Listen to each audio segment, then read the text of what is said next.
So here, just see whatever given to you. Here, the first of all, read the numerical that is given to you, right? Machine cost rupees 500. There is a cost given for the machine, that is 500. Operation and maintenance cost are 0 for the first year and increase by 100 every year. For the first year, operation and maintenance cost are 0, right? And after first year, it increases by 100, right? पहले year के लिए operation and maintenance cost 0 है, उसके बाद every year 100 रुपए से बढ़ रहा है वो, right? After that it is given that if money is worth 5% every year, here the percentage is given, that is money is worth 5% every year. Determine the best age at which the machine should be replaced. कितने time के बाद हमें machine जो है उसको replace करना चाहिए, that is asked here, right? Best time eight which the machine should be replaced. The resale value of the machine is negligibly small. Resale value जो है वो नेग्लिजिबली स्मॉल है. What is weighted average cost of owning and operating the machine? That is also asked here. So this is the question from GTU. So let us see that and try to solve it, right? So here, first of all, you will be making one table, right? In that table, this is the year that is already given to you, 1 2 3 4 5. After that, this is the cost. Now this is the cost here, it is given to you, that is 500 rupees. So here, that cost is given, that is constant for every year, right? That is 500. After that, it is given that operation and maintenance cost for first year is 0, and after that it increases by 100. So here, this is operation and maintenance cost, we can say. So that is 0 for first year. After that, it will increase by 100 rupees. So for second year, it will be 100. Then for third year, we need to add that 100. So it will be 200. Then again add that 100. Then it will be 300. So likewise, that operation and maintenance cost will be increasing. After that, one more thing is given to you, that is discount factor. So here discount factor is how much? It is 5%. Discount factor कितना दिया हुआ है? 5%. So your formula will be like this, 1 plus I. यहाँ पे I कितना दिया हुआ है? 5%. तो 5 को अगर हम 100 से डिवाइड करेंगे, it will be 0.05.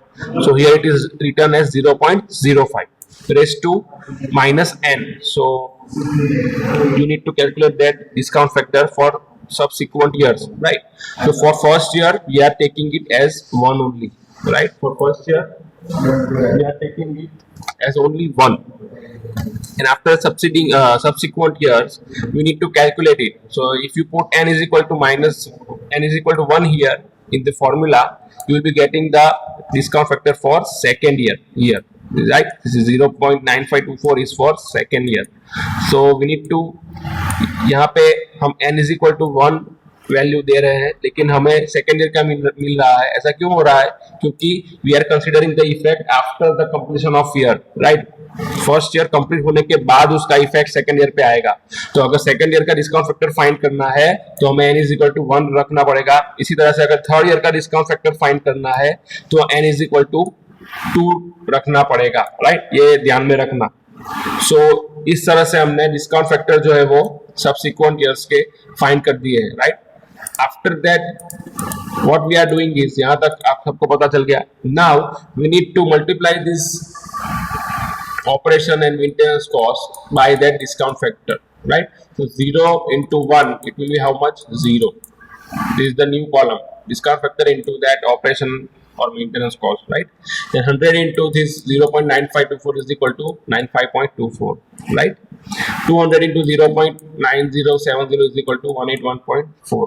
तो likewise सभी वैल्यू को मल्टीप्लाई करके हमें जो आंसर मिल रहा है, उसकी एक नई कॉलम हमने बना दी है. This is the new column that we are getting, FT into discount factor, right?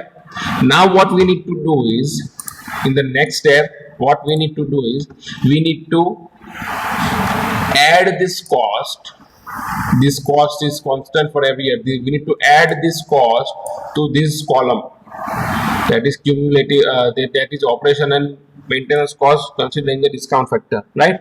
So 500 plus 0, that will be how much?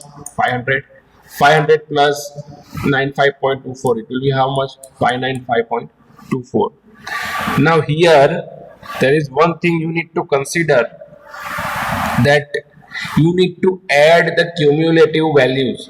यहाँ पे कैसे करना है, cumulative values ऐड करनी है. इसका मतलब क्या है मैं समझाता हूँ. अगर आपको फर्स्ट ईयर में तो 500 प्लस 0 500 हो गया, राइट.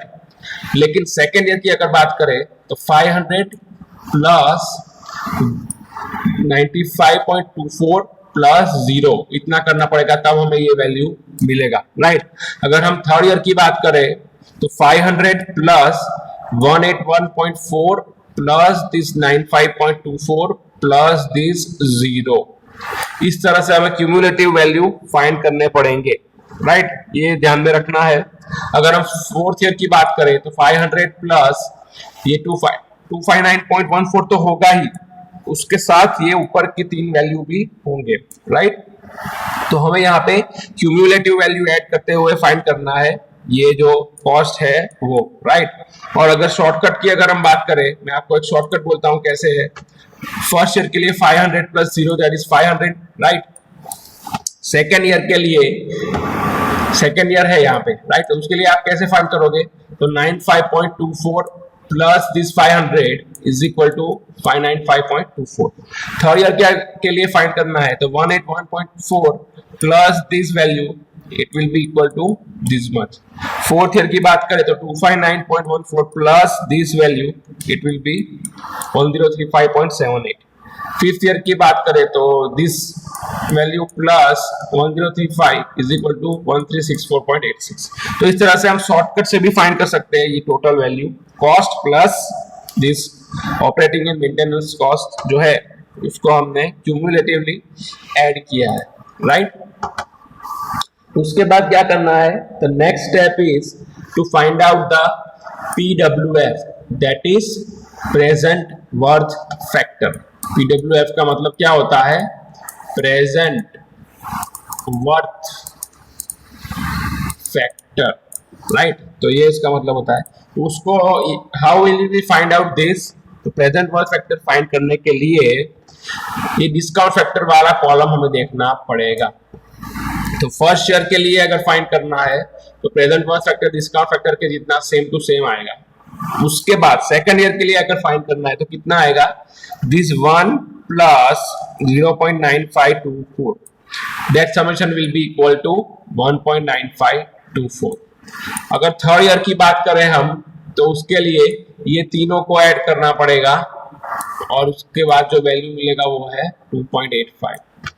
फोर्थ ईयर की बात करें तो ये चारों को ऐड करना पड़ेगा डिस्काउंट फैक्टर की जो वैल्यू है वो, और उसके बाद जो वैल्यू मिलेगा 3.7232. फिफ्थ ईयर की बात करें तो ये पांचों को ऐड करना पड़ेगा और जो वैल्यू मिलेगा वो है 4.5454. समझ में आया. तो यहाँ पे हमने क्या फाइंड किया है, present worth factor, that is nothing but PWF, वो हमने यहाँ पे फाइंड कर लिया है. अभी नेक्स्ट स्टेप क्या है, तो in next step we need to calculate average cost. Machine जो है उसका एवरेज कॉस्ट हमें फाइंड करना है. उसके ऊपर से हमें पता चलेगा कि मशीन कब रिप्लेस कर देनी चाहिए, राइट. तो उसके लिए एवरेज कॉस्ट फाइंड करना है. कैसे करेंगे, उसके लिए यहाँ पे देखो, we need to consider this two columns, this total cost column, this total cost column, and this is the present worth factor. So to find out the average cost for first year, what we need to do is this 500 need to divide by present worth factor of that year, that is 1. 500 divided by 1 is equal to 500, right. For second year, 595.24 divided by this 1.9524, that is equal to 304.88. For third year, 776.64 divided by this 2.8594 is equal to 217.61. For fourth year, 1035.78 divided by present worth factor 3.7232 is equal to 278.2. For fifth year, 1364.86 divided by 4.5454 is equal to 300.25. ये हमें average cost मिल गया, right. अभी यहाँ पे आपको observe करना है average cost के कॉलम में कि अपनी जो वैल्यू है वो डिक्रीज होती जा रही है। 500 से 304 हुआ, उसके बाद 217 हुआ, यहां तक डिक्रीज हुआ है, लेकिन उसके बाद 27830 ये इंक्रीज हो रहा है। समझ में आया? तो हमें ऑब्जर्व करना है कि कौन से ईयर तक ये वैल्यू डिक्रीज हुआ है। तो मिनिमम वैल्यू हमें मिला है 217.61 और वो कौन से ईयर के लिए है? तो यहाँ पे देखो वो जो है वो थर्ड ईयर के लिए है, मीन्स तीसरे साल के बाद after 3 years tenure your average cost of machine is increasing, so it is advisable to keep your machine for 3 years and after 3 years you need to replace that machine. So here conclusion is that from the calculation we find that average minimum cost is at the end of 3 years, right? यहाँ पे आपको देखना है कि ये value जो है average cost की वो 3 साल के बाद मिनिमम हो रही है, उसके बाद चौथे साल में बढ़ रही है, राइट। सो द मशीन और sorry vehicle should be replaced eight the end of 3 years, that is your answer. आपको क्या आंसर पूछा हुआ है कि कितने टाइम के बाद ये व्हीकल रिप्लेस कर देना चाहिए? तो भाई 3 साल तक यूज करो व्हीकल को, उसके बाद आपको रिप्लेस कर देना चाहिए, क्योंकि अगर उसके बाद भी आप उसको यूज कर रहे हो तो आपकी मेंटेनेंस कॉस्ट और वो सब बढ़ा के आपको महंगा पड़ेगा, right. So that is the whole numerical that you can talk about here, right. फिर से आपको एक बार रिवाइज करा देता हूं पूरा प्रोसीजर। आपको दिया क्या हुआ है न्यूमेरिकल में, ये ईयर दिया हुआ है 1 से 5 साल तक का टेन्योर, उसमें कॉस्ट दिया हुआ है 500 रुपए कॉस्ट है।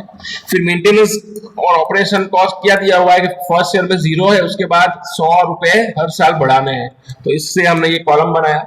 उसके बाद डिस्काउंट फैक्टर जो है वो आपको दिया हुआ है 5%। तो यहाँ पे ये फॉर्मूला है 1 + i⁻⁻n, उसमें आपको रखना है वैल्यू 5% यानी 0.05 और n की वैल्यू 1 2 3 4 रखते जानी है, लेकिन फर्स्ट ईयर के लिए डिस्काउंट फैक्टर 1 ही रहेगा। उसके बाद आपको जो वैल्यू मिलती है वो कैलकुलेशन से मिलेगी, राइट।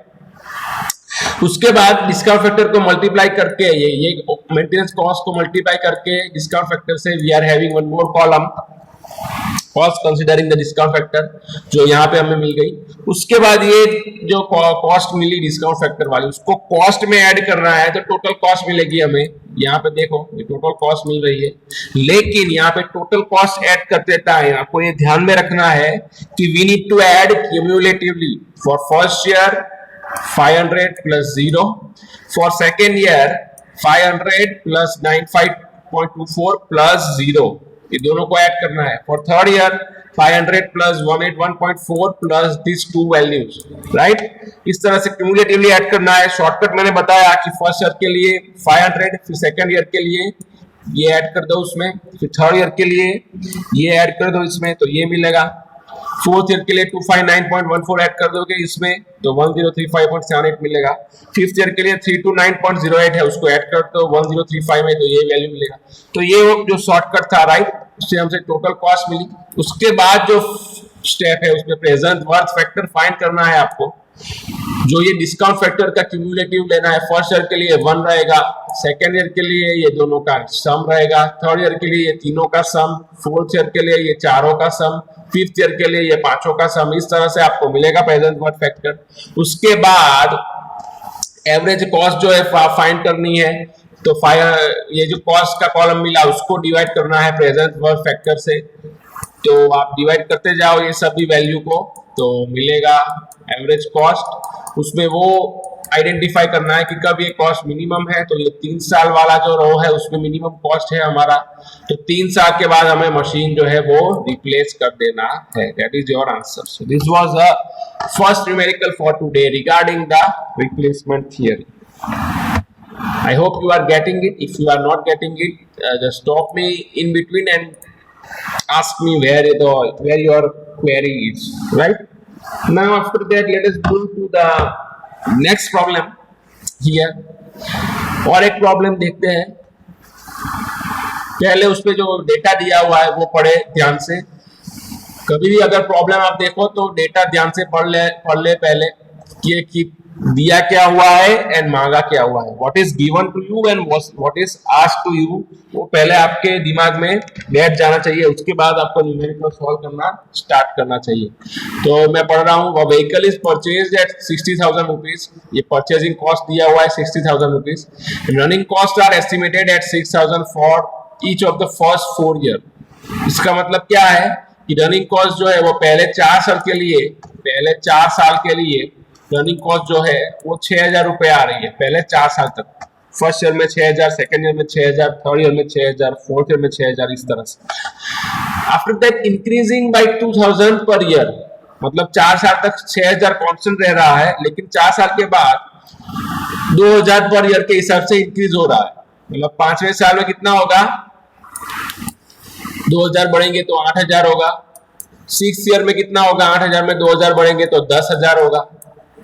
7th ईयर में कितना होगा, 8,000 बढ़ेंगे तो 12,000 होगा। इस हिसाब से बढ़ रहा है 4 साल के बाद, right. If money is worth 10% per year, money worth दिया हुआ है 10% डिस्काउंट फैक्टर के हिसाब से, right. Determine the optimal time to replace the vehicle, assume scrap value is 0। ये भी सेम सिमिलर क्वेश्चन है कि भाई व्हीकल हमें कब रिप्लेस करना चाहिए, कब तक, कितने साल तक व्हीकल को यूज करना चाहिए, ये पूछ रहा है। स्क्रैप वैल्यू जो है वो 0 दिया हुआ है, एज्यूम करना है कि भाई स्क्रैप जो हम बेचने के बाद जो स्क्रैप वैल्यू मिल रही है वो यहाँ पे 0 एज्यूम कर रहे हैं, right. So first let us make the table by using the data. Table में क्या आएगा, मैं यहाँ पे बोलता हूँ आपको। पहला जो आएगा वो कॉस्ट का कॉलम आएगा, या फिर पहला जो आएगा ईयर का कॉलम आएगा, 1 2 3 5 इस तरह से। दूसरा जो है वो कॉस्ट का कॉलम आएगा, जिससे कॉस्ट कितना रहेगा 60,000 परचेस कॉस्ट दिया हुआ है, राइट। उसके बाद ऑपरेटिंग और रनिंग कॉस्ट आएगा, जो पहले तो 4,000 रह रहा है। Let me take you to the table directly here. Before going to table, considering the discount factor at 10%. Discount factor कितना दिया हुआ है 10%, 1 plus I raised to minus n, ये जो फॉर्मूला है हमें यूज करना है। तो पहले ईयर के लिए तो 1 रहेगा डिस्काउंट फैक्टर, दूसरे ईयर के लिए ये आएगा 0.9091। इस तरह से हर एक ईयर के लिए कैलकुलेट करना पड़ेगा। Calculating the average cost of vehicle by procedure discussed in the theory section, we get the following table. Table पे जाते हैं, ये रहा टेबल, बहुत बड़ा है ये टेबल एक्चुअली, बट सिंपल है, कोई कॉम्प्लिकेटेड नहीं है, राइट। तो यहाँ पे देखो, ये टेबल पे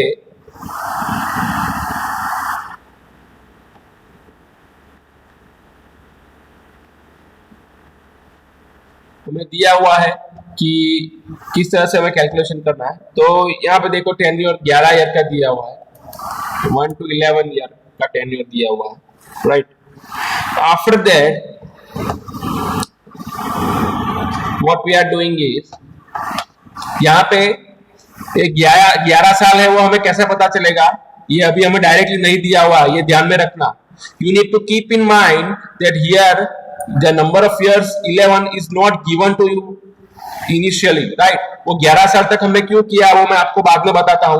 पहले ये देख लो कि भाई ये कॉस्ट जो है दूसरा वो 60,000 है, ईच ईयर के लिए वो कांस्टेंट रहेगा। फिर ये एफटी जो है वो मेंटेनेंस या रनिंग कॉस्ट है, वो पहले 4 साल के लिए 6,000 है।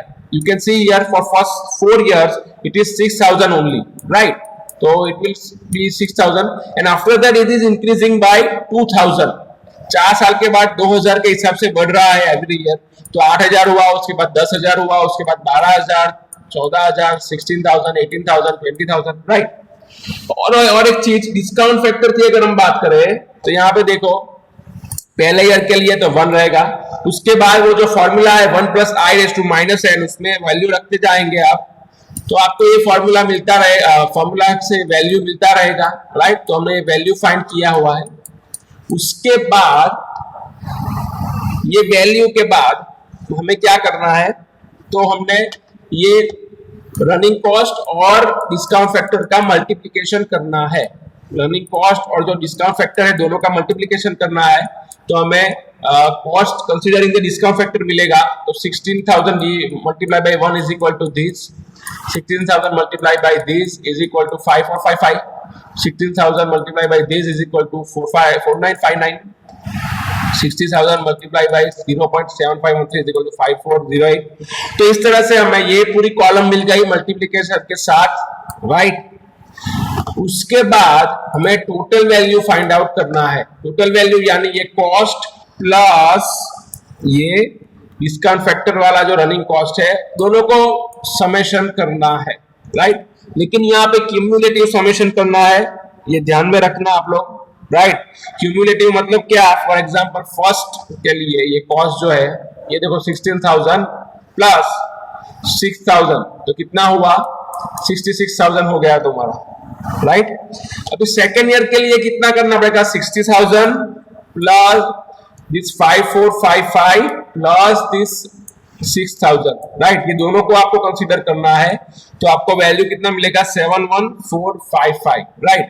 अगर आपको शॉर्टकट से मैं बता दूं तो कैसे ये आएगा शॉर्टकट से, तो आपको करना पड़ेगा, ये सेकेंड ईयर कंसीडर कर रहे हैं तो यहाँ पे आपको एक वैल्यू मिली हुई है 5455 प्लस 66,000 यहाँ पे जो मिला है उसको ऐड करना है, तो आपको वैल्यू मिलेगा 71455।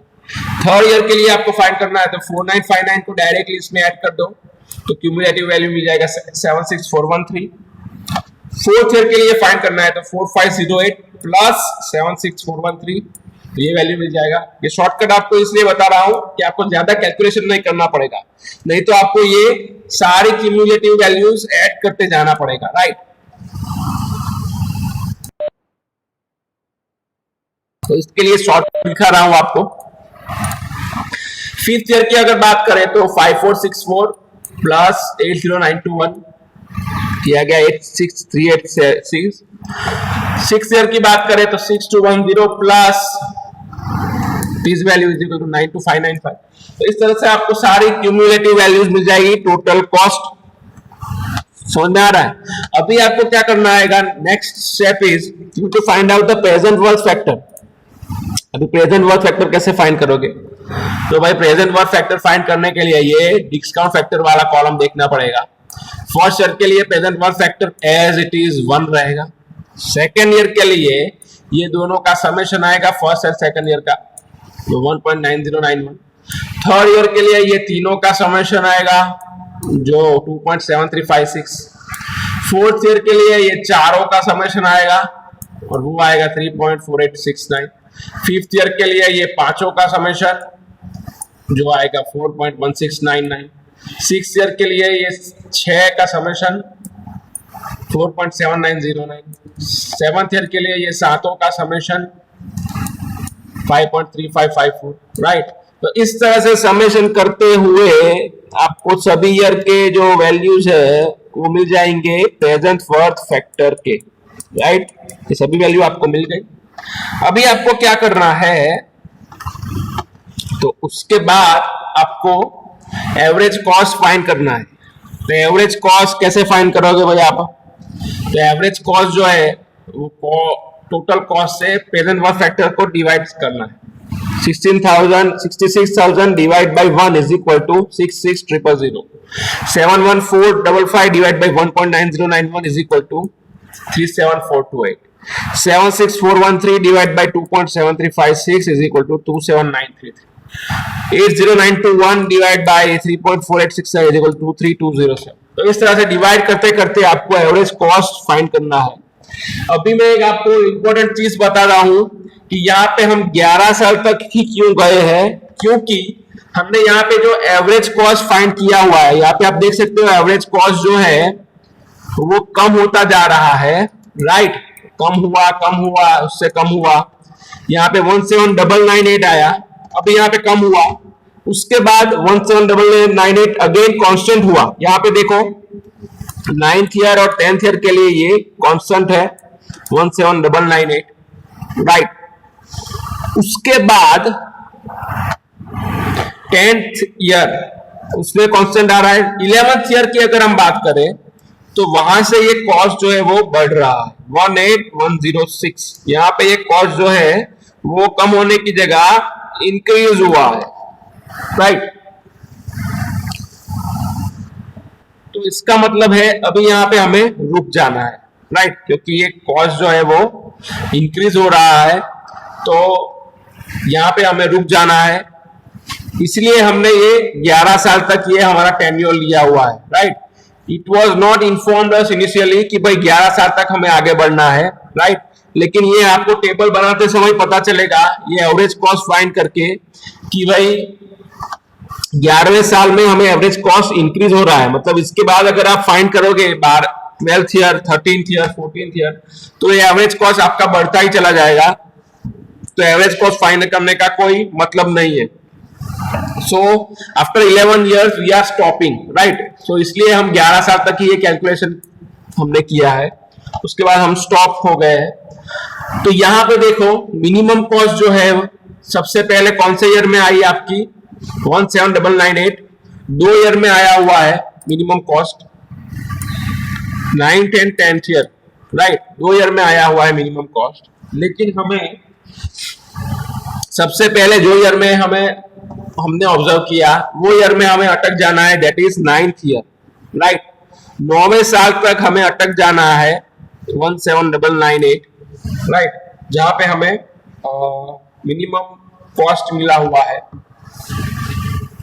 तो इसका मतलब क्या हुआ, ये यहाँ पे दोनों में टाई है, दोनों सेम वैल्यू है, लेकिन हम अटक जाएंगे 9वें साल में, क्योंकि सबसे पहले 9th ईयर में हमने ये आइडेंटिफाई किया है मिनिमम एवरेज कॉस्ट।